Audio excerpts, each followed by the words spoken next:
우리의 운명이 말이에요. 미국의 대통령 선거에 달렸다는 게 참 한심스럽게 짝이 없습니다.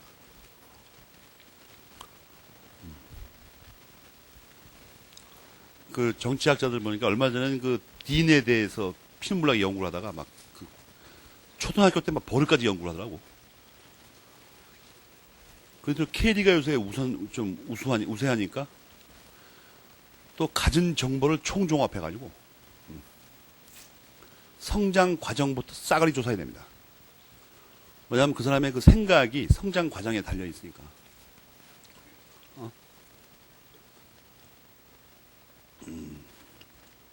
예를 들어서 걔가 어릴 때 옆집의 부부가 이혼해가지고 별거하고 있을 때 별거한 쪽의 남편이 예를 들어서 바주카포를 들고 다니면서 죽여버린다고 설치고 그럴 때 걔가 어릴 때 무슨 생각을 했냐가 중요하죠. 우리가 만약에 옆집이면 위쪽에서는 지금 바주카포 대신 핵포탄 하나 들고 설치고 있고 남쪽에서는 다 복습단하고 놀고 있고 그럼 이거 어떻게 처리할 건가 이걸 따져봐야 되잖아요. 거기에 그냥 그 생각에 달려있죠. 우리의 운명이. 우리 자신이 결정할 수 있는 건 아무것도 없습니다. 왜? 실력이 없으니까. 실력은 왜 없는 거예요? 복습을 안 하니까.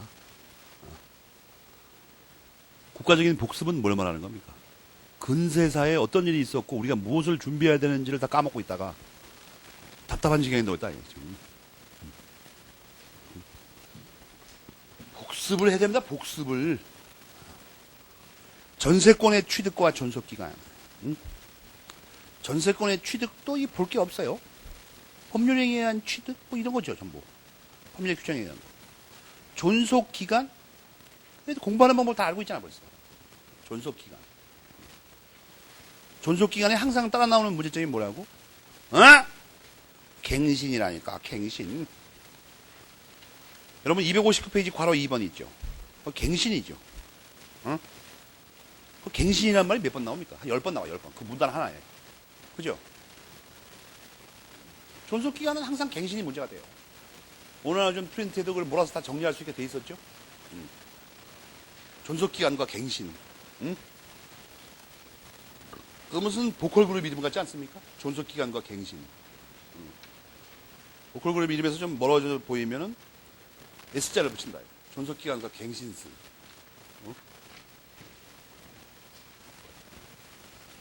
갱신에는 항상 따라다니는 말이 뭐예요? 기간을 정한 경우, 정하지 않은 경우. 260페이지 첫째 문단까지 그거죠. 그거 다 프린트에 몰아서 정리하게 돼 있죠? 그건 별거 없어요. 설명할 것도 없고. 거기 뭐 예를 들어서 소멸 청구권 이런 거는 한꺼번에 다 설명했죠? 형성권이 아니냐. 형성권이 아니냐는 왜 싸운다고 그랬어요? 등기할 거냐 말 거냐. 공부하기는 매우 쉬워요 이게. 기초가 돼 있으면. 판택된 법학의 장점이자 단점입니다. 장점은 뭐예요? 기초가 돼 있으면 쉽다. 단점은 뭡니까? 복습 안 하면 망한다. 이거예요. 전세권의 효력. 이 303조에 써있잖아. 사용 수익할 권리가 있다고. 용익 물권이니까. 또 뭐도 있어요? 물상대위성도 있어요. 별로 어려운 게 하나도 없어요. 응? 통한 얘기도 없고. 알겠습니까? 법정지상권 다 배웠고. 괜히 이거 붙들고 앉아서 설명해봐야 같은 소리만 반복하고 있어. 262페이지 상린관계 규정 준용한다고? 그거 다 배운 거 아니야? 상린관계 규정을 준용할 수 있다면 지역권도 설정할 수 있다는 얘기라고 했죠. 상린관계 준용할 수 있다가 무슨 말이에요? 지역권도 설정할 수 있다. 같은 말이에요. 전세금 증감 청구권? 사용대가 있으면 증감 청구권이 다 문제가 된다고 했죠. 지상권도 지료 증감 청구권이 문제된다고 했잖아. 여기서는 뭐가 문제가 되냐 하면 말이에요. 이 전세금 증감 청구권 민법의 규정이 없고 거기 내려가다 보면 네 번째 다섯 번째 줄에 대통령령이 있다는 거야. 이상하게. 그럼 법전에 다 나와 있어 이거. 찾아봐 한번. 법전의 제목이 뭐냐면 민법 제312조의 2인가 뭐 이렇게 나온 조문이 법령이 있다고. 법령. 차례 해석을 찾아봐요. 그런 그런 대통령령이 없는 법전은 그건 뭐 날라리 법전이야. 그건. 민법 제312조 이렇게 나가는 법령이 있죠. 그걸 찾아보라고. 그 딸랑 조문이 몇 개 안 돼요. 어? 거기서 숫자가 시험에 나올 것 같지 않습니까? 숫자에다가 메모리펜을 칠해놓는 거야, 그래갖고. 법정에서.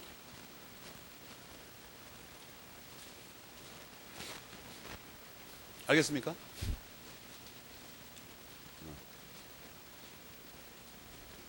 그것뿐이에요. 그 다음에 증감 청구권을 보는 순간 여러분이 떠올리는 말은 뭐죠? 어? 형성권이라니까? 그러나 곽윤직 선생님은 말이에요. 말을 막 해요. 형성권으로 새기는 자가 있다. 어? 그 로마자 4번의 두 번째 문단을 봐봐요. 어? 막 흥분했어요. 그게 그 밑에 있는 이용준 선생님한테는 괜찮은 말이지만 그 장기학 선생님한테는 좀 심한 말이죠. 어? 학자들은 흥분하면 막 말을 막 해요. 알겠습니까? 그러면 이거 형성권인가 아닌가 싸움만 벌어지면 나오는 게 뭐예요? 등기라는 말을 빨리 찾아야 된다고. 등기. 그거밖에 싸울 이유가 없으니까 거기서. 형성권, 청구권. 알겠어요? 그러나 이것은 형성권이라는 게 다수설 판례입니다. 그럼 곽윤 선생님의 학설에 의하면 다수설을 주장하는 학자와 대법원이 전부 잘하는 얘기죠. 그러니까 이 문장이 잘못된 거예요. 이걸 굳이 이렇게 쓰시려면 자들이 있다. 써야 돼요. 그 다음에 물권적 청구권? 물권 청구권에서 찾아야 될 단어가 원래 뭐라고 그랬죠? 점유할 권리. 너무나 이게 쉽지 않습니까? 물권법이? 기초가 돼 있으면? 그러니까 오늘, 여러분이 참 정리 안 해서 또 나눠줬는데 오늘 나눠준 프린트 1, 2페이지 있죠? 1페이지, 2페이지. 목숨 거는 수밖에 없어, 그냥. 그거에 대해서. 그게 다니까, 보니까 다냐, 그게, 보니까. 뭐 아무것도 없고. 개뿔 따구나. 전세권의 처분. 이건 강한 양도성에 관한 거죠. 원래 물권은 강한 양도성이 있다고 그랬죠. 그러니까 별 문제가 없는데. 앞에서 배울 때 이 강한 양도성에서 문제가 되는 조문이 뭐라고 그랬죠? 306조 단서라고 그랬죠. 그거에 대한 설명이 어디 나와 있죠? 263페이지 괄호 3번입니다. 별표 3개 하고. 이게 앞에서 나왔던 거죠. 두 번 나오면 시험에 나와요. 특이하니까 이게. 그다음에 양도담보 양도담보 제공 임대 이건 뭐 할 수 있다는 거예요. 다만 여기서 한 가지 그 법전 읽는 법하고 관계된 게 263페이지 밑에 거 괄호 3번 있죠. 그 별표 3개 해놓고 이것도 그건 뭐 그렇게 어렵게 공부할 필요 없어요. 이게 임대할 수 있다고 써놨으니까. 어?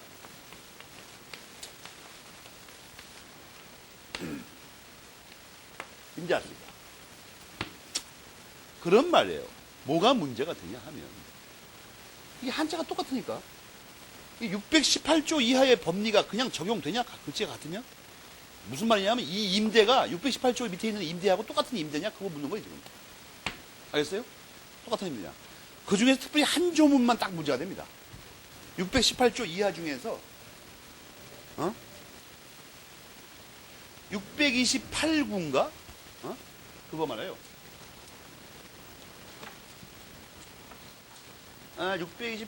629조 있죠? 629조. 그것도 적용되냐? 이게 문제입니다. 629조가 적용되냐? 과서 빨리 읽어봐요. 629조가 적용된다는 거야? 안 된다는 거야? 응? 629조와 관련된 게 그 교과서 본문 문장 중에 어디 있습니까? 관련된 문장이. 동의는 필요치 않다 그거죠. 그 옆에 빨간 줄 치고 뭐라고 써야 돼요? 629조 참조. 그래서 어떻게 된다는 거예요, 결론이. 적용 안 된다는 거예요. 629조를 적용하면 어떻게 돼? 그 말이 안 되잖아요, 그러면. 629조가 적용되면 어떻게 되는 거죠? 동의가 필요하죠. 그 적용 안 하겠다는 겁니다. 그러니까 여기서 임대는 뭐예요? 618조 이하의 임대가 아니라는 거죠. 다른 내용은 다 같은데 동의가 필요치 않아요.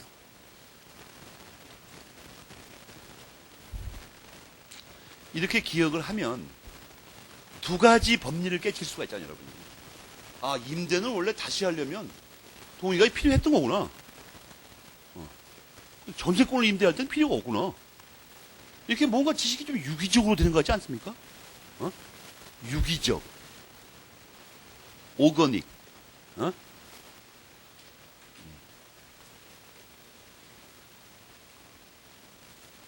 그리고 이렇게 공부를 하면 이 수많은 글씨 중에서 어떤 것이 논점인지 알 수가 있어. 이건 동의밖에 논점이 없어요. 다른 건 되게 어렵게 써놨는데 그건 논점이 아니에요. 그 다음에 말이에요. 360도 단사공이 또 나오죠. 그 밑에 그러고. 그 시험에 나오는 거야, 그러니까. 자꾸만 나오니까. 무슨 폭탄 모양 자꾸 튀어나오죠, 이상하게. 어디서. 그 다음에 전전세라는 게 있죠. 전전세. 전전세 할 수 있어요. 여기서 또 일반 법리를 하나 또 보너스로. 이 전자 붙는 게 우리나라에 많습니다, 이상하게. 일본 한자입니다. 우리는 이런 글자를 쓰지 않아요. 전. 세 가지. 지금 전전세가 나와있죠, 전전세. 전전세가 제일 먼저 나오는데, 저 조금 더 전질도 나와요, 전질. 질권을 다시 설정하는 거. 그 다음에 전대도 있어요. 뭐냐면 임대차를 다시 하는 거예요. 이게 다시 전자입니다, 이것은. 원래는 이게 돌아갈 전자죠. 롤링. 그죠? 근데 일본에서는 이걸 다시라는 뜻은 다시. 응? 우리나라 한자 용법은 이걸 쓰지 않고 이걸 쓰죠, 원래. 다시라는 뜻을 쓸 때는. 그죠? 일본 놈들은 이걸 쓴다고 무식하게. 내가 볼 때 이 백제에서 도망간 유민 중에서 이게 여러분하고 비슷한 그 유민이 있었다고. 백제에서 살 때 서당에서 예습 복습을 안 하고 엉터리 공부를 하고 있다가 일본에 건너간 거예요. 그래서 거기서 그나마 또 일본 가니까 전부 무식한 놈만 있어가지고 거기서 왕노릇 한 거야. 자기가 지식이 있는 거 모양. 한자를 주나 바꿔놨어, 이상하게. 엉터리 한자로. 근데 그 후손들은 매우 똑똑합니다. 오늘날 이 법학 용어의 대다수를 만들어냈으니까. 정확하게. 이 인류사라는 건 이거 논리적으로 설명할 수 없는 거예요. 백제에서 서당에서 맨날 두들겨 맞고 이거 바가지로 먹다가 공부도 안 하고 도망간 놈이 일본의 지식의 태도가 돼가지고 후손은 이상하게 세계적인 그 학문의 대가들이 됐다, 이상하게. 이거 참 알 수 없는 일이야, 이거. 조선에서 똑똑한 사람들은 전부 날라리고 후손들이 놀고 가자 했거든, 이상하게. 그러면 중요한 건 뭐냐면 이 전자 붙는 이런 것들에 관해서 객관식 문제라든지 이렇게 나오면 이걸 상세히 공부해야 되냐는 거예요. 여러분 그거 아주 싫어하죠. 그래서 한꺼번에 해결하는 방법이 없어. 그래서 이걸 보너스로 알린다. 이게 붙으면 딱 두 가지만 물어봐요. 핵심적인 거. 두 가지만. 뭘 물어보냐면 사용 대가 있죠. 사용 대가하고 존속 기간. 이 두 가지만 물어봐. 알겠습니까?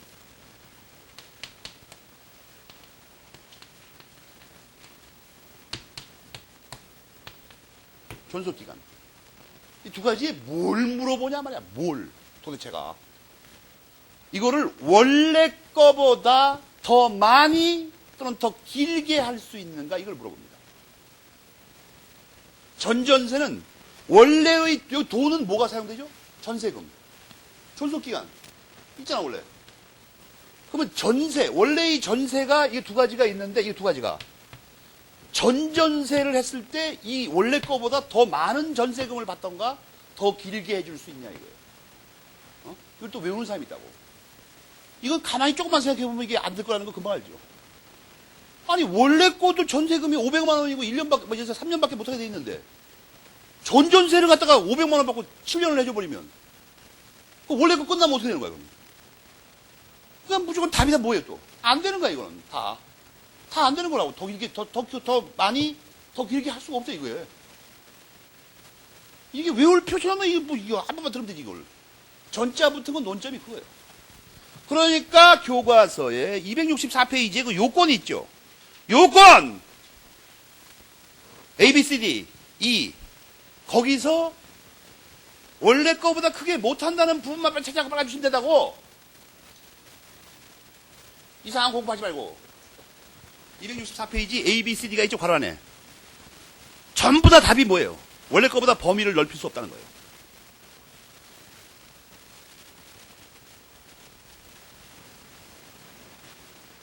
여기까지가 일반 원칙입니다. 알겠어요? 확실히 알았습니까, 이제? 전자 붙는 거의 논점. 바로 이런 롤링 전자 딱 나오면 자기도 모르게 머릿속에서 굉장히 이 두 단어가 떠오르면서 원래 거보다 크게 못한다. 여기까지 원칙이라고. 그런데 예외가 왜 필요하냐면 바로 다음에 배우겠지만 이 질권의 경우에는 이 전질이 한 가지가 아니라는 거예요. 바로 이렇게 원래 거보다 크게 못하는 거에 대한 예외로 할 수 있는 전질이 하나 있다는 거예요. 이 전질은 두 가지예요, 원래. 책임 전질, 승낙 전질이라고. 알겠습니까? 그래서 원래는 원래 거보다 크게 못하게 돼 있는데 바로 그걸 크게 할 수 있는 것이 있다는 거예요. 그게 뭐겠어요? 원래 못하는데 이걸 더 금액도 크게, 기간도 크게 할 수 있는 경우가 어떤 경우 같아요? 본인이 승낙했을 때, 지가, 원래 본인이 그 설정자가 승낙하면 그건 말리재간이 없는 거죠. 네 맘대로 크게 해라, 이러면. 그렇잖아요? 그것도 논점이 그거예요. 그러니까 이게 기초가 돼 있는 사람은 인생을 피곤하게 안 살아요. 308페이지하고 309페이지. 308페이지하고 309페이지면 전질이 두 가지죠. 교과서. 그 승낙 전질이 있죠, 거기. 승낙 전질이 바로 그 괴상한 전질이에요. 전자 붙는 거. 그 두 페이지의 논점이 그거야. 원래 거보다 크게 할 수 있냐, 없냐. 승낙 전질 맨 밑에 부분을 다 읽어봐, 짜라락. 뭘 마음대로 할 수 있다는 거야. 알겠습니까? 왜? 지가 승낙했으니까. 원래 주인이 승낙하는데 재간이 있어, 이거? 이런 거, 이거 시험에 계속 나오죠, 전질. 그게 특이하니까. 그냥 기출문제 해설문을 보면 나도 이해를 못해, 무슨 말인지, 해설이. 그렇게 어려운 해설 나 처음 봤어요. 미련한 것들이 하여튼. 미련한 게 정확한 의미가 뭐예요? 미련하다. 쉬운 걸 어렵게 만들어가지고 남을 속이는 걸 미련하다고 해요. 얼빵. 얼빵은 또 뭐에 준 말이에요? 어리벙벙. 그 유사어는 뭐예요? 띨띨. 띨띨은 어디서 나왔어요? 77 맞다 해서 강조된 거예요.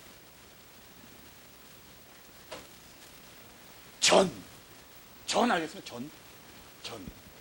전전세, 전질, 전대 이런 거. 알겠습니까? 근데 이것만이 아닙니다. 내친 김에 더 알려줘? 이거하고 똑같은 논점을 가진 똑같은 뜻의 글자가 하나 있죠. 배워도 모른다. 왜? 복습을 안 하니까 죽어도. 임용호 선생님이 하려는 것만 안 하죠, 여러분이. 내가 보니까. 이거 똑같은 글자가 뭐예요? 앞에서 복대리를 배우지 않았어요? 이것도 논점이 그거예요. 원래 거보다 더 크게 할 수 있냐. 그때 배웠죠. 하나도 못해요. 하나도 못한다고. 이게 복대리만 있는 게 아닙니다. 나중에 복위임이라는 게 있어요. 복위임. 알겠습니까? 복대리만 있는 게 아니고. 그러니까 민법에 복자하고 전자가 나왔다. 그러면 이 제대로 한 학생은, 정상적으로 공부한 학생은 문제 딱 받자마자, 논점이 두 개구만. 대가하고 존속기간. 그래가지고 크게 못하는 거구만, 이거. 그럼 답이 한 개밖에 안 보여요.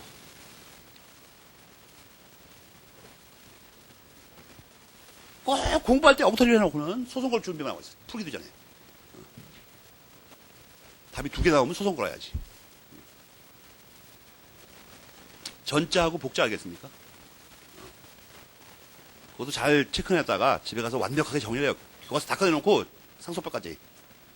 전자하고 복자 되는 거 다 찾아가지고 전자하고 복자를 찾으려면 어떻게 됩니까? 저건 색인에 안 나와. 다 읽어봐야 돼요.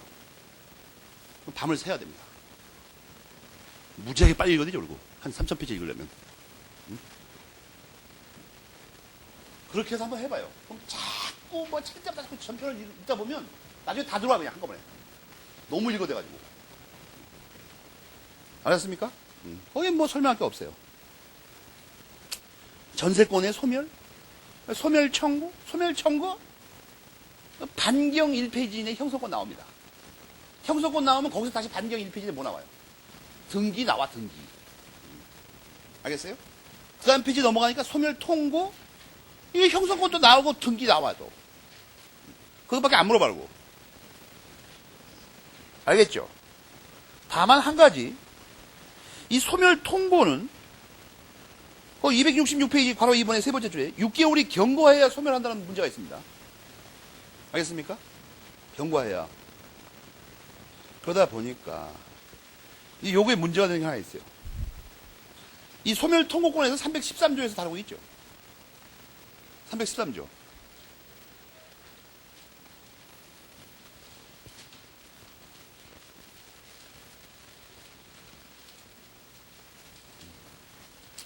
이 통고는 근데 통고가 청구하고 다른 점이 뭐예요? 반년 지나야 돼요. 이 문제가 걸려서 314조의 청구 있죠. 통고 참. 314조의 통고. 그게 바로 위에 있는 통고하고 한자가 똑같죠. 그럼 이게 같은 걸까 하는 문제가 있어요. 이게 같은 거라고 하면 6개월 기다려야 되죠. 그럼 말이 안 돼, 이상하게. 교과서 266페이지 맨 밑에 A번 있죠. 그 다음 페이지까지. 거기 별표 3개 하고. 그래서 그건 시험에 잘 내요. 이런 거 시험에 내버리면 모르는 사람이 무조건 틀리는 거죠, 그냥. 그 다음 페이지까지 읽어봐, 빨리 속도로. 뭐가 문제가 된다는 거지. 어쩔 수 없이 청구로 바꿔야 돼요. 왜? 6개월 기다릴 수가 없으니까. 조문에도 빨간 칠해놓고 고쳐요. 고치면 안 되고 참. 옆에 표시해놓으라고. 그걸 청구로 읽어야 된다. 법조문에다가도. 왜? 6개월 때문에.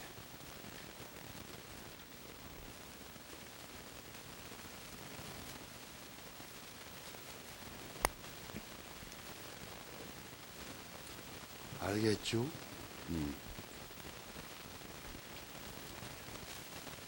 포기는 다 알고, 약정 소멸사는 당연한 거고. 268페이지에 소멸의 효과가 나오는데, 소멸의 효과. 여기서 뭐, 동시행 우선변제권 당연한 얘기고, 그 절차화여서 배우는 건데, 그 외에 동시행은 여러분 당연한 거예요. 법조문에 그 동시행은, 그 채권법에서 배웁니다. 강론에서. 여기서 중요한 건 그 전세금의 우선변제권입니다. 이 우선변제권이 있죠. 별표 5개 해야 돼. 이 절차는 매우 복잡합니다. 여러분 교과서 이거 읽으면 이게 첫 번째 난관이죠. 여기 269페이지하고 270페이지 읽고 나면 말이에요.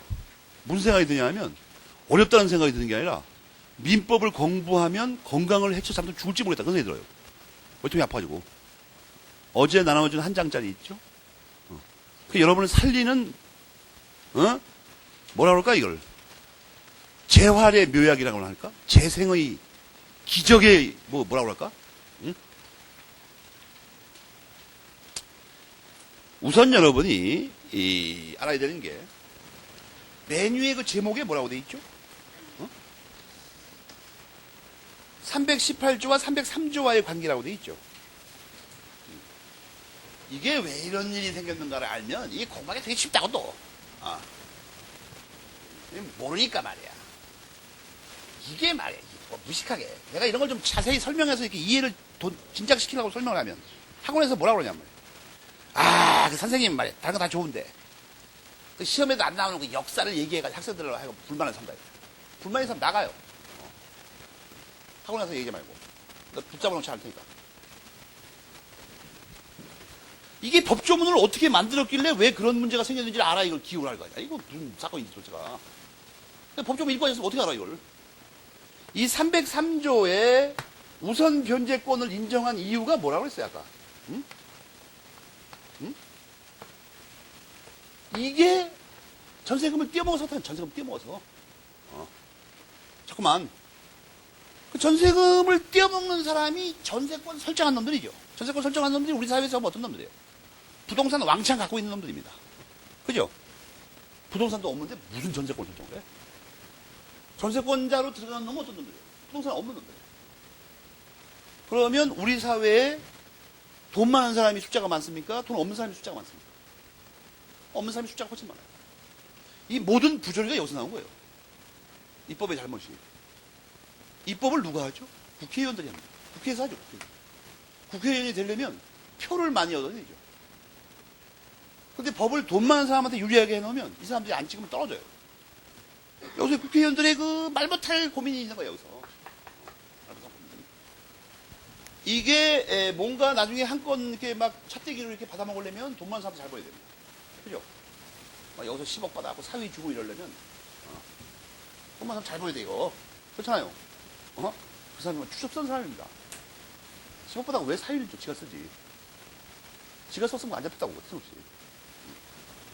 이 사위를 줘놓으니까 꼼짝없이 걸린 거야, 이제. 또, 줄려면 딸을 주든가 하지 말고. 골빵 해가지고 앉아있어요. 끌려가는 마당을 수갑 차면서도 멋있게 말을 해보려고. 패장의 길은 어려워요. 지가 언제 싸움을 해서 뭐, 개뿔다고 나니. 돈 때문에 밖에 안 하는데. 지가 패졸이에요, 패졸. 근데 이 국회의원이 답답한 게 뭐냐면, 이 돈 많은 사람도 잘 보여야 되겠는데, 이게. 은밀하게. 그런데 일단 겉으로는 어때요? 이 사람들은 잘 보여야 됩니다. 왜냐면 표가 여기가 많으니까, 숫자가.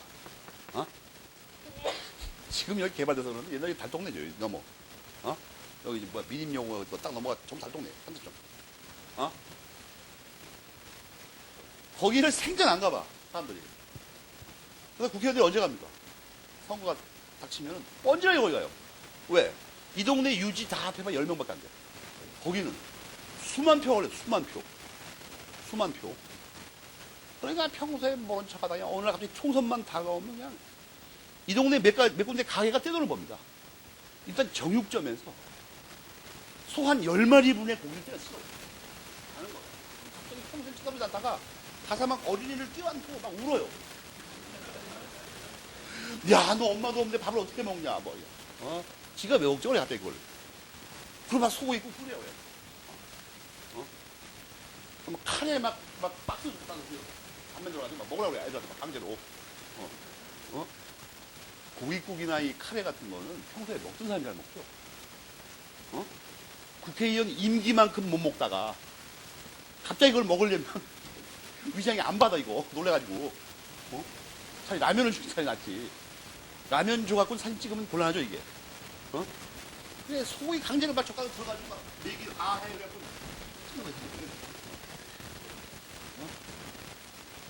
정말 웃깁니다. 정말. 왜 그러는가. 우리나라 사람이 정말. 슬퍼요, 나는. 평소에 가서 라면을 좀, 여러분도 여기서 공부하다 이해가 잘 안 됩니까? 비디오방에 가고 호프집에 가면 이해가 됩니까? 그 돈을 움켜쥐고 거기 가봐요. 직접 애들을 대하기가 좀 겁납니까? 사회복지관입니까? 거기 또 부부가 과장으로 일하는데, 여자는 천하의 미녀인데, 내가 보니까. 아니, 나 그렇게 잘생긴 사람 처음 봤어요, 여자가. 근데 내가 그 원인을 찾아냈는데, 마음이 착하니까 그렇습니다. 마음이 착하니까. 평생을 벌써 그걸 하고 있습니다. 힘들게. 정말 그 천사 같은 얼굴이라는 게 무슨 말인지 알았어요. 남자가 또 죽입니다. 요새 그 뭐 라스트 사무라이 나오는 놈 있죠? 그런 거 거기 같이 서 있으면 걔는 거의 변기에 가까워요. 그 사람 정말 잘생겼어, 내가 봐도. 그래서 내가 두 사람의 딱 보고 느낀 거예요. 사람이 마음이 착하니까, 사람을 쳐다보고만 있어도 마음이 편안해지, 이상하게. 얼마나 잘생겼는지, 그다. 그 사람도 한번 만나보고 그래봐야지. 학생이라 돈이 없어서 그러는데 맥주 먹을 돈 갖고 왔습니다. 3만 원밖에 안 됩니다. 죄송합니다. 이렇게 하고 와봐요. 한 2달은 스트레스가 안 쌓여요. 밤마다 갑자기 일을 안 하고 공부한다고, 갑자기. 그거 보고 오면. 그럼 인생을 이렇게 참답게 좀 살아봐요. 그래가지고 국회의원들이 일단 잘 보이려고 이걸 만들었어요. 우선 면제권이 있다. 딱 303명대 만들어놨어요. 그런데 말이에요. 이거 너무 이 약자들을 위해서 이렇게 좀 막 갖고 놓으면 돈 안 줘, 이거. 돈 안 준다고. 그래갖고 어떤 묘수를 썼냐면 318조가 여기를 고치면 여기를 고쳐야 됩니다. 그래서 여기를 쓱 가만 놔둬. 이거 있으나 마나, 고치나 마나 하래요. 왜 이게, 잘 들어야지, 설명을. 직권 저당권하고 관계가 있으니까. 원래 이 우선 면제권이라는 게 공식적인, 정상적인 절차가 뭐냐 하면 경매를 신청해서 응? 경락이 돼요. 응? 경락이라는 건 뭐냐면 팔린다 이거예요. 낙찰. 여러분 그럼 낙찰이라는 말 들어봤죠? 경매에서 낙찰되는 건 경락이라고 해요. 그러면 경락 대금이 나와. 어? 물건 그 경매에서 산 놈이 돈 낼 거 아니야, 법원에다가. 그럼 그 돈에서 필요경비 제하고 남은 돈에서 남보다 우선해서 변제를 받는다. 어? 우선해서. 그걸 우선 변제권이라고. 그러니까 이게 무슨 말이냐면, 우선 변제를 받으려면 반드시 할 수 있어야 되는 게 뭐예요? 경매를 신청할 수가 있어야 된다. 경매를 신청할 수가 있어야 된다고. 아무리 우선 변제권이 있다고 소리 질러도 경매를 신청 못하게 해버리면 어떻게 됩니까? 그건 꽝이에요, 꽝. 그럴 거 아니에요, 여러분. 사무실 생각해보니까. 경매 신청할 수 있다고 5번을 한꺼번에 써놔도, 우선 변제 받을 수 있다고. 경매를 신청 못하게 해버리면 어떻게 됩니까? 우선 변제 못 받는 거예요. 대금이 나와야 우선 변제 받을 거 아니야. 318조가 경매 신청에 관한 거죠. 바로. 그래갖고 잔머리 쓴 거예요. 일단 잘 모르는 돈 없는 사람들은 우리는 약자끼다. 내가 표현되면 여러분을 위해서 한 목숨 바치다. 봐라, 우선 변제권 내가 찬성해가지고 만들었잖아. 그리고 저녁 때 유지들과 술 한잔 먹으면서 유지들 따질 거 아니에요. 넌 누구 편이야? 그냥 껄껄 웃으면서 걱정하지 마세요. 우선 변제권 아무리 소리 질러봐야 경매 신청권 없으면 꽝입니다. 318조를 봐주세요. 우리는 당신 편입니다. 그래서 밤에 돈 받고 낮에 표 웃고 그랬다는 전설이 있어요. 실화 이건 실화. 알겠습니까? 그래갖고 누가 골병듭니까? 이 와중에. 민법학자만 반 죽는 거예요. 더군다나 고시생도 반 죽고 있는데. 설명이 안 되니까 이게. 이상하게. 이 모순돼가지고 두 개가. 그러니까 이 설명도 어렵지 않아요. 설명이 안 되는 걸 설명하니까 이게 얼마나 어렵겠어 이게. 머리를 쥐어 짜내고 그냥. 위대한 혁명가들이 있는 곳에서 위대한 학자들이 나타나죠. 그죠? 여러분 독일 법학이 왜 이렇게 우세를 가지고 있냐면 독일의 역사를 치밀하게 한번 봐봐요. 종교혁명 이런 거 말고도 독일의 혁명가가 100명이 넘습니다. 근세사에. 농민부터 전쟁의 덩어리예요 완전히. 그러니까 이 학문이 발달합니다. 학문이 발달합니다. 왜? 이런 모순이 있으면 학자가 고민하는 게 아니라 먼저 혁명가가 나타납니다. 이 개떡 같은 법을 때려 부셔버려요. 전쟁을 벌여가지고. 정상으로 돌아갑니다. 보통 사람 상식에 맞도록. 그럼 학자들은 이 과정을 좀 설명한 다음에 이 상식에 맞으니까 설명하는데 어렵지가 않아 이게. 그러니까 간단하게 한 이틀 연구하고 나머지 뭐 합니까? 여러분처럼 노는 게 아니고 놀러 가가지고 연구를 하고 있어. 머릿속으로. 창조적인 다른 법리 없나? 우리는 이 개떡 같은 법을 설명하느라고 탈진해버려. 창조적인 법리가 나올 수 없어 지금. 그래갖고 그걸 설명하는 거예요. 여러분이 잘 보면 우선 변제권이 있다고 해서 대본에 우리가 학자들이 말한 게 뭐죠? 이 담보물권이라는 거예요. 담보물권이 있다고 하면 어떤 성격이 저절로 아까 생긴다고 했습니까? 불가분성. 불가분성. 그죠? 그런데 318조를 가만히 보니 안 뜯어 고쳐놔가지고 전세권이 설정된 범위 내에서만 청구할 수 있다고 딱 써놨어요. 그죠? 그렇잖아요. 이게 왜 문제가 되냐면 이 근본적인 문제 또 이거예요. 용익 물권은 일부에 대해서도 성립할 수 있다. 배웠죠 참. 일부에 대해서도. 그럼 건물 전체가 하나인데 일부에다만 전세권 설정하면 이때 문제가 생겨버립니다.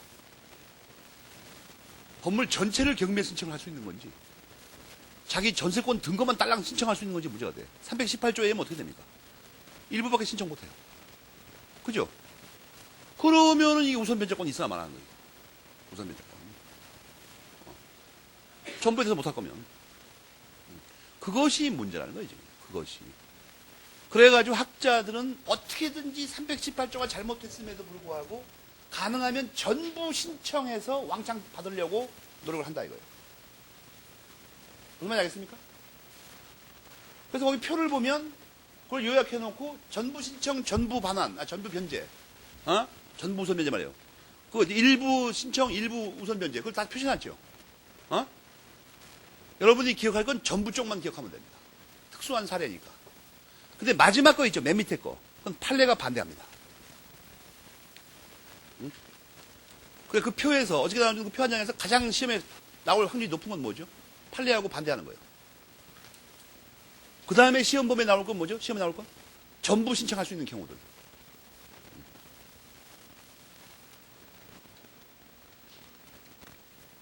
이렇게 설명 안 해주면 이 교과서 읽을 수가 없어. 뭘 물어보는지 알 수가 없어가지고. 무슨 말 하려고 그러는지. 윤곽이 이렇게 된 거예요, 지금.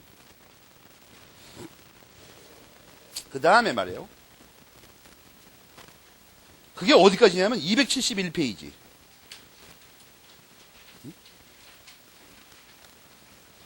꼭대기까지인가 그럴 거야, 아마. 그 다음에 이제 271 삐삐번 있죠? 이건 딴 거예요, 딴 거. 삐삐번은 별도로 별표 2개예요. 이거 뒤에 나오는데 바쁘니까 여기서 한꺼번에 설명하겠습니다. 거기 써있죠, 세 번째 줄에. 질권과 저당권에 관해서 규정이 있다고. 근데 전세권도 담보물권에 당연히 적용됩니다, 이거. 340조를 먼저 읽어봐요. 뒤에 걸 미리 설명합니다. 이거 나오니까 어쩔 수 없지. 모르는 걸 넘어가는 걸 수는 없으니까. 340조. 이건 뭐냐 하면,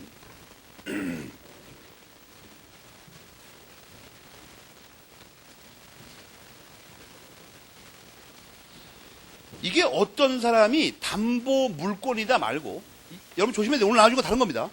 담보 물권 자이다. 이건 무슨 말이냐는 거예요. 담보 물권 자이다. 응? 이거 붙은 거. 이거는 두 가지 뜻을 갖고 있습니다. 당연히. 담보 물권이라는 것은 전세권이든 뭐든 간에 담보 물권은 피담보 채권에 종된 권리다. 이걸 배웠지 아까. 그렇잖아. 이걸 뭐라고 하냐면 부종성이라고 합니다. 부종성은 성립과 소멸에서 함께하는 거라고 그랬죠. 그러니까 담보물권은 이거하고 함께합니다. 다른 성립에서 무슨 말이 되냐면 피담보 채권이 없으면 담보물권은 절대로 성립할 수 없어요. 그죠? 부종성이란 말이 원래 그 말 아니야. 피담보 채권이 없으면 담보물권이 성립을 할 수가 없다고. 이걸 뒤집어서 말하면 담보물권자가 됐다면 채권자인 것은 의심의 여지가 없죠. 그죠? 담보물권의 부종성 때문에 담보물권자는 그냥 자동으로 채권자는 되는 겁니다. 알겠습니까? 왜냐하면 채권자 아니면 담보물권 될 수가 없으니까. 그러니까 이것이 자동으로 포함되는 말이라고. 채권자이다. 알겠어요? 여기서 채권자이기만 하다고 한다면 이 사람은 어떻게 되죠? 채권자 평등주의가 적용됩니다. 그죠? 채권자뿐이라면 채권자 평등주의가 적용되는 거 아니야?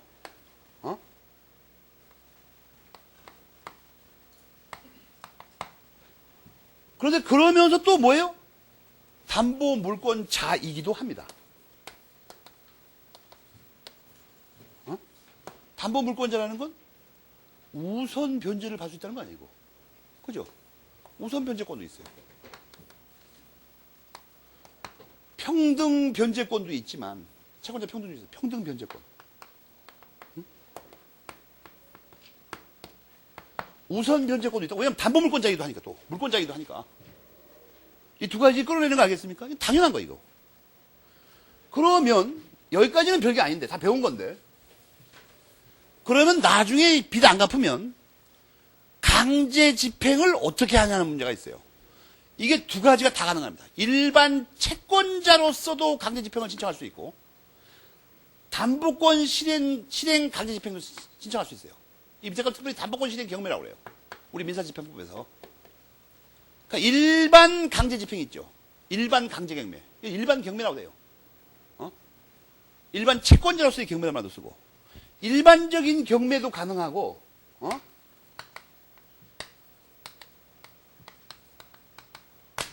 담보권 실행 경매도 가능하다.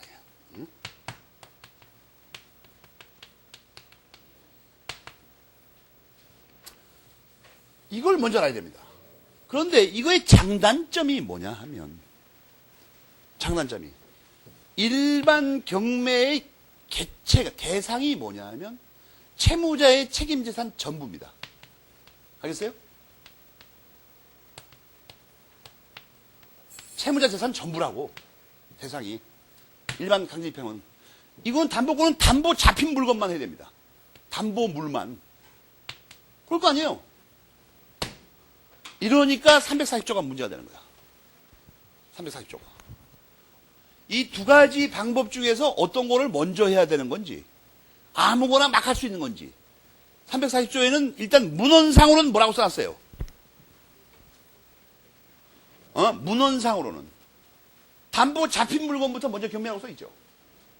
담보권 실행을 먼저 해야 된다고. 질권, 저당권, 전세권 잡힌 것부터 먼저 해야 된다고. 그걸로 변제 다 못 받는 경우에 하나여 일반 채권자로 살 수 있다고 써있죠. 그러니까 이거 생각해봐. 반지를 맡기고 술 먹고 반지를 맡겼어요. 술값이 없어가지고. 반지를 맡겼다고. 그럼 술집 주인이 먹고 간 사람이 돈 안 갚으면, 술 그거 안 갚으면 반지를 먼저 팔아가지고 강제집행해가지고 돈을 먼저 받으라는 얘기죠. 그러니까. 그리고 모자라면 집에 있는 재산을 압류해서 강제집행하라 이런 얘기입니다. 무슨 말인지 알겠습니까? 340조. 그러나 이 340조의 해석은 백중세로 갈립니다. 오히려 우리나라 다수서는 저 문헌의 하나여 이런 걸 무시하고 읽어요. 아무거나 맡겨도 상관없다는 거예요. 이거는 민법학자들의 그 술버릇하고 관계가 있습니다. 술버릇. 곽윤희 선생님 같이 건실하고 외상술 안 먹는 양반이죠. 이런 사람은 말이에요. 어쩌다가 술 한번 먹으면 탈론하는 걸 되게 두려워합니다. 그러면 장기영 선생님 같이 막 술 고래로 드시는 분이 있죠. 이런 사람은 천하가 다 알기 때문에 뭐 집에서 다 알아요, 그냥. 저 양반 뭐 전화 왔던 빚독촉 왔으면 술값이고만 틀림없이. 문제가 안 생겨. 세상 일이 항상 그렇죠. 너무 사람이 건실하고 못하면 어쩌다가 실수 한번 하면 파경에 이릅니다. 잘못하면. 곽윤희 선생님 같은 분은 이 조문을 해석할 때 꼭 이들을 해석하자고 해요. 왜? 곽윤희 선생님은 예를 들어서 이런 사람. 곽윤희 선생님이 어느 날 강남에 술 한잔 걸쳤어요. 막 곽윤희 선생님 술 잘 못 먹으니까 잘 모르죠, 술값에 대해서. 막 슈퍼에서 맥주 막 2,500원 하고 그러니까 이게 뭐 별거 아닌가 보다. 진짜 때려 먹었어요. 그리고 뭐 과일 나오는 거 보니까 뭐 사과하고 뭐 바나나 몇 개, 뭐 수박 같은 거 있길래 이거 다 합쳐봐 이게 한 8,000원밖에 안 하구만. 나중에 보니까 안주 23만원, 맥주 6,000원. 막 8,000원 올랐더만 보니까. 민법을 심도 있게 공부하기 위해서 내가 또 물가 조사를 한번 갔었는데, 딴 사람의 힘을 빌려가지고. 무지하게 비싸더만, 무지하게 비싸, 정말.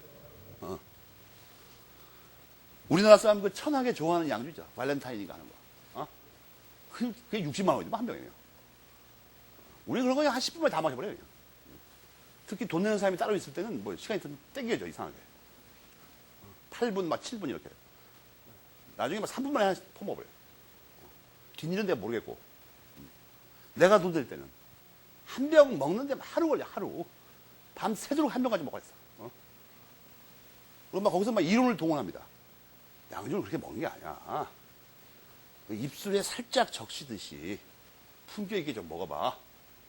만약 그 사람이 돈을 내면 사자식이 왜 술을 그따위로 먹냐? 조잡스럽게 병째 마시자. 이렇게 모순된 행동을 하면 어떻게 됩니까? 그걸 나중에 종합해서 설명하려면 굉장히 머리 아픕니다. 이거 합리화시키려면. 근데 곽윤희 선생님이 어느 날 강남에 가서 술을 먹었는데 한 3만 원 나온 줄 알았더니 나중에 술값 계산서를 보니까 50만 원이에요. 50만 원. 그래갖고 할 수 없이 너무나 다급해갖고 이건 가상의 예입니다. 딱 어디 뭐 갖고 있는 거 없나 봤더니 반지밖에 없다, 이상하게. 노인네가 할 수 없이 급하니까. 체면상 거기서 뭐 외상하자, 뭐 명함주 이거 할 수 없잖아, 망신스럽게. 할 수 없이 이 반지가 굉장히 소중한 건데 꼭 찾아올 테니까. 열흘 있다 주마.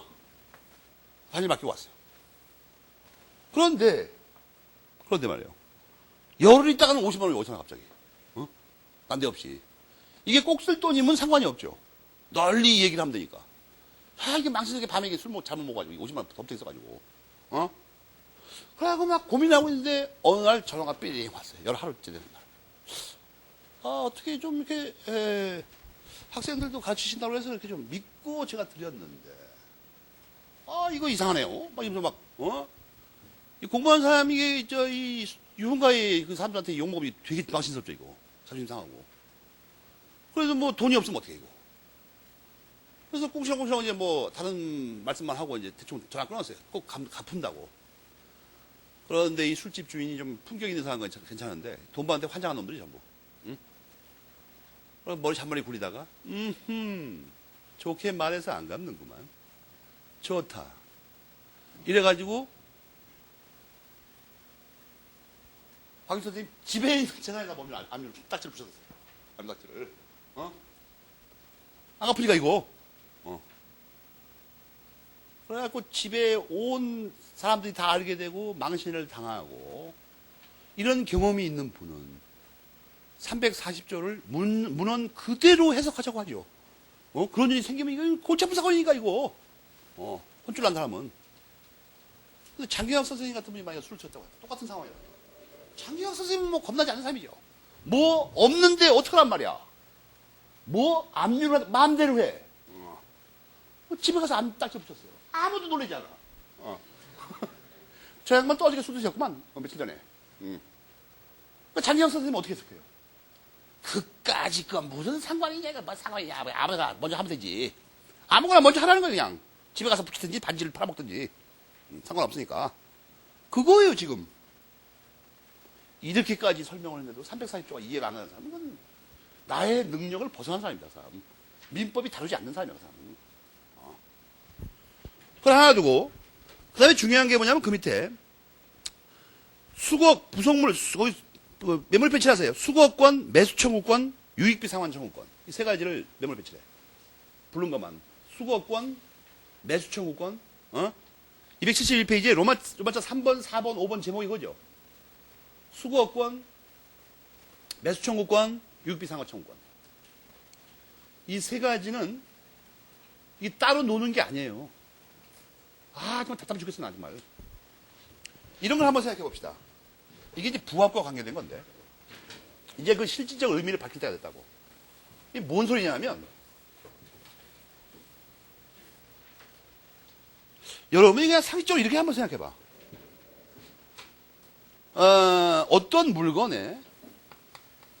어떤 물건이 붙었어. 여기 집에 에어컨을 붙여놨어. 에어컨을 이렇게 분리형을 갖고 다니면 이게 문제가 안 돼요, 원래. 근데 옛날 구석대 에어컨은 이게 이 창문에 단단히 붙여야 되죠, 이거. 분리가 쉽지 않아야 됩니다. 부합 문제는 이게 분리가 쉽지 않고 분리에 과다한 비용이 소모돼야 되죠. 그냥 스위치 누르면 분리가 되면 이게 부합이 아니야, 이건. 딱 붙었는데 이게. 구형 에어컨이라. 이게 말이에요. 이게 권한에 의해서 부속하지 않는 한 이 에어컨의 소유권이 어떻게 됩니까? 이 집 소유권에 붙어버려요, 그냥. 그죠? 부합에 의해서. 그러면 에어컨의 소유권이 없어버렸어요. 근데 이거 봐봐. 이 집은 갑거고, 이 을이 세든 사람인데, 이 을이 에어컨 샀어요. 집에 세졌는데 너무 더워서 살 수가 없어가지고. 근데 이걸 너무 튼튼하게 설치해버린 거야, 이거. 막.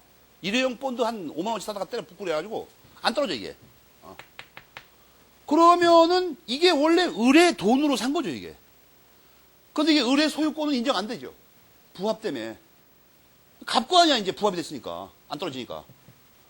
그러면 여러분 생각해봐. 이 을은 무슨 보상을 받아야 되죠. 그렇잖아요. 에어컨이 설치되면 집이 사용 가치가 증가하죠. 이 집이 더울 때는 값이 안 올라가, 이게. 더 살 수가 없으니까. 야, 근데 그 집에 에어컨이 설치됐대. 여름에 뭐 냉장고 같아, 거의. 값이 올라간다. 객관적으로 올라가죠, 이게. 유입비가 발생했습니다. 그런데 여러분 조심할 게 뭐냐면, 이때 이 갑이 내 돈 들여서 이걸 설치했는데, 예를 들어 50만원 주고 설치했는데, 이게 갑거로 돼버리면 할 수 없다. 그럼 누가 이걸 설치하겠어? 뭐 이 사람이 무슨 보상을 받아야 돼요. 근데 이 보상을 받는데, 내 돈 주고 산 에어컨이지만, 이 에어컨을 갑보고 사달라고는 못합니다. 왜 그렇습니까? 지금도 갑건데, 부합이 돼가지고. 부합이 되면, 을이 돈 주고 샀지만, 갑보고 이거 사달라고는 못한다고. 왜냐하면 256조 본문에 의해서 이게 지금도 갑 소유권으로 바뀌어버렸잖아, 그냥 바로. 에어컨이. 누가 자기 걸로 사겠어요, 누가. 그러니까 이 경우에 을이 매수 청구권을 행사하지 못해요. 알겠습니까? 이게 행사하지 못한다고. 매수청구권 행사 못하면 이거 돈을 받긴 받아야 되는데 어떡하냐 이거야. 이건 집의 가치가 증가했으니까 유익비로 상환을 청구할 수밖에 없다는 거야 이게. 알겠습니까? 그런데 만약에 이 사람이 새 들어 사는데 임대인의 동의를 얻어서 등등 정당한 권한이 있으면 부속하게 되는데 어떻게? 그러지 않냐고 그랬죠. 그럼 이게 못 뛰어도 올 거예요. 아직도. 이게 아직도 소유권이 안 넘어가면. 이때는 사달라고 할 수가 있죠. 내 거니까. 이걸 좀 사주라. 무슨 말인지 알겠습니까? 그러니까 이 매수 청구하고 유익비 상환이 붙어 있는 거야 이게. 이거는 뭐죠? 부합이나 구성 부분이 안 돼가지고 아직도 소유권이 남아있을 때는 사달라고 하면 되고, 소유권이 없으면 증가되는 가치, 유익비를 상환해달라고 할 수 있어요. 그럼 수거권은 뭐냐 이거야. 이렇게 붙었을 때 반드시 이걸 넘게 만드는 게 아니라 이게 뜯어낼 수 있으면 어떡합니까? 뜯어가면 됩니다 그냥. 내 거니까. 그게 수거권이에요. 아무도 아니고. 그러니까 수거권, 매수청구권, 유익비 상환 청구권은 이게 한 가지 사례에 대한 해결 방법이에요. 우리가 일상적으로도 그렇게 해결하죠.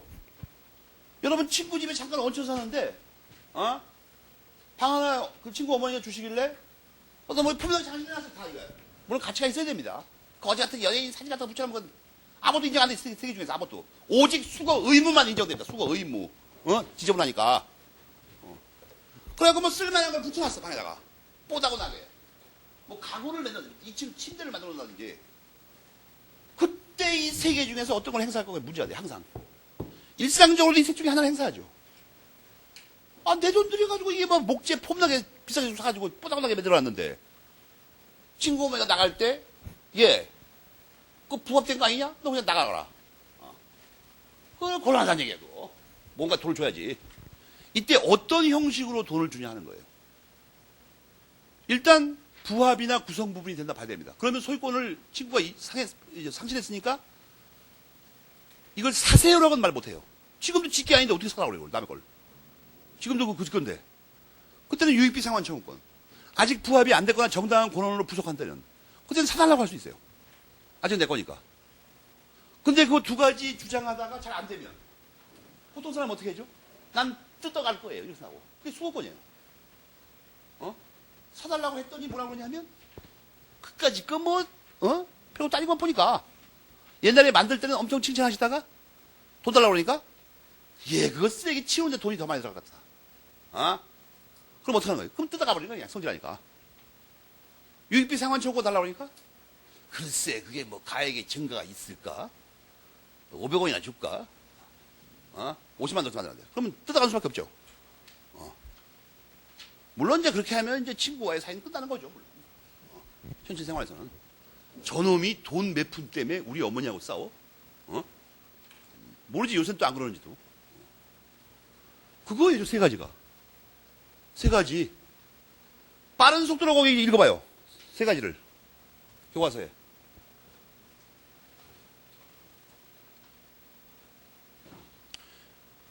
특히 그 부속물 매수 청구하고 유익비 상환 청구의 전제가 뭐예요?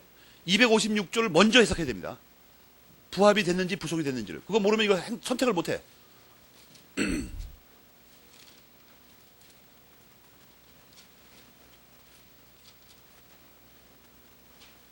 256조 앞에서 배우는데 이상하게 생각이 안 나죠. 이유는 뭐겠어요? 딱 한 가지예요.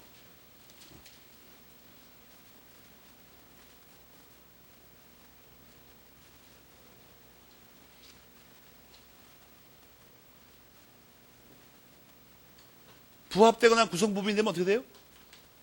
유익비 상환 청구권. 부속되거나 부합 안 됐을 때는 매수 청구권. 돈 제대로 안 주면 뜯어갈 권리, 수거권. 그게 그렇게 어렵습니까 그게? 전제가 뭐예요? 256조.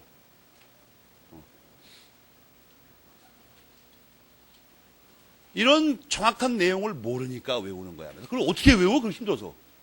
난 그게 더 이상해. 나는 고생을 무지하게 존경합니다, 사실은. 왜? 내가 못하는 일을 해.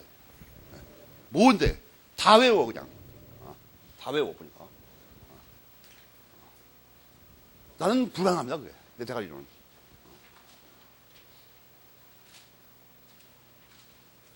나는 그리고 우리 삶에 대해서만 알고 있어요.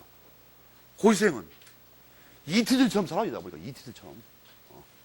걸어가면서 핸드폰으로 문자 보내며 아이와 들으며 막 이상한 복장을 하고 머리에 물 들이고 도망 그 무슨 육색인가 그 둘러 매고서는 그냥 밥도 이상한 거 먹고 내가 보니까 뭐 이상한 음식고 그리고 그냥 놀라운 게 뭐냐면 복습을 전혀 안 해 또 이상하게 물어보면 하나도 몰라 도 이상하게 난 불가능한 일입니다 그거 그렇게 하고 싶어도 못해 난 오늘 여기까지 하겠습니다.